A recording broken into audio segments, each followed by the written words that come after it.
dyan, tanggal lang natin. Tanggal natin ito. Nakang ano niya, propeller niya.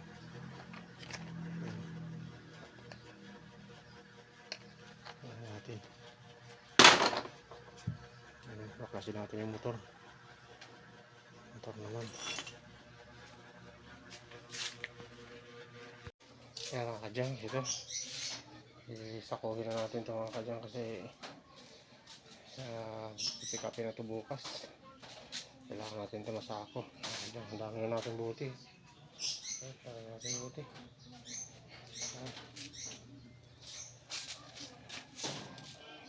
Sana matapos natin ito ng maaga kasi meron pa tayo sasakuhin mga lata dyan.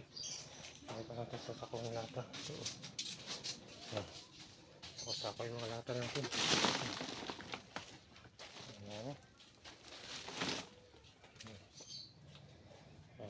Yung mga ipon natin lata dami. Sako. Kaya tapusin muna natin itong mga buti para sako natin yung mga lata. Kasi marami tayong baklasin dyan. Marami pa tayong babaklasin mga kadyang. Sa mga aluminum natin dito. Ayan. Mga baklasin pa dyan. Ayan pa. Kaya yan. Ito na muna unahin natin. Mga buti. Medyo madami-dami ito. Ayan. Let's go mga kadyang. Mga kadyang. Sakuhin natin mga kadyang.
Ayan, mamaya mga bye-bye. At tuloy natin yung pagsasako. Thank you for watching. God bless. Thank you for watching mga kadyang. Please subscribe my YouTube channel. And please like and share sa ating mga videos mga kadyang.